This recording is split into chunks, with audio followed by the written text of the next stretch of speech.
আসসালামু আলাইকুম বন্ধুরা, আজকে চলে আসলাম পদ্মা নদীতে হার্ডিং ব্রিজের নিচে মাছ শিকারের জন্য। বড়শিতে শুধু রিটা মাছ উঠতেছিল।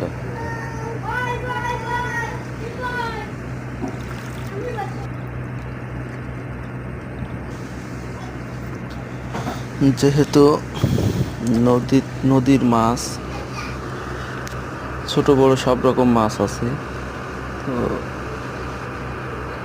বেশি দূরে না, 10-20 ফিট দূরে পাঙ্গাস এবং চিতল মাছ উঠতেছিল। তো এই জন্য আর কি একটু দূরেই ফেলতেছিলাম, বড়শিটা কাছে চলে আসছিল, তো শুধু রিটা মাছই উঠতেছিল।